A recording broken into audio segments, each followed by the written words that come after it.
or some blur actually to the edges of this alpha. So let's go ahead and view the actual alpha. So if we go up here, notice we have the RGB channels. So if I click on it, you get to see each channel.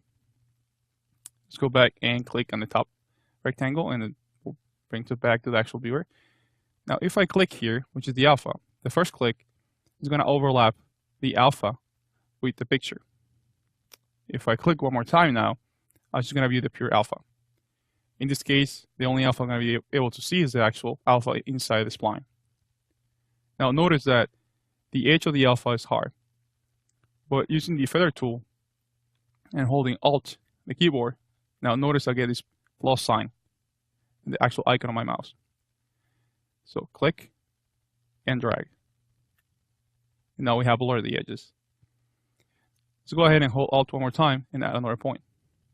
So now I can affect the overall shape of the blur or feather of this actual alpha. Let's go ahead and hold Alt one more time, and this time I'm going to actually go inwards. So start keeping that hard edge in this side of the spline, but then we have this actual feather on the left side. I'm going to create one more point and do the same, bring this inwards, and now notice that I have a feather only happening on the left side of the spline. So you have full control to assign the feather in which areas you want to have it, and in which parts you don't want any feathering happening.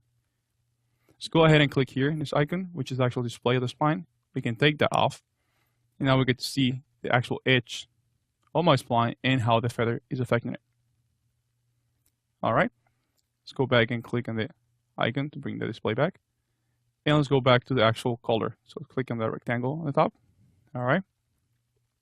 Now, if you want to delete any points that we created with a feather, make sure you have the feather tool selected and just click on any of the feather that we have created and hit delete on the keyboard.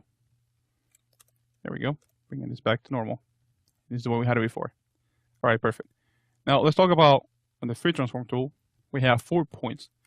But if you want to add more points, what we need to do is hold Alt and hit on the spline. And now notice I keep adding more points as I keep clicking on the screen.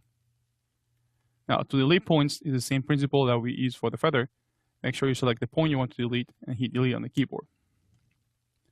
Also, you can also select the points and right click and you open a new menu. You can delete through that menu as well. So you have 2 ways you can delete the points. Faster way will be just hitting the backspace on your keyboard. All right, so come back to normal. So at this point, we have covered all the different tools inside the RotoSpline. And we have talked about the feather tool and how to create and add points as well. In the next part of the lesson, we're going to create a roto shape around the actual motorcycle.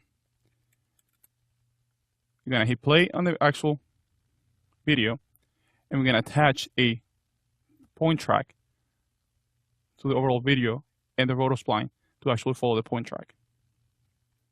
So let's go ahead and pause this video, and the next one, we'll come back and we'll start adding our own roto and animating every frame for this part of the sequence.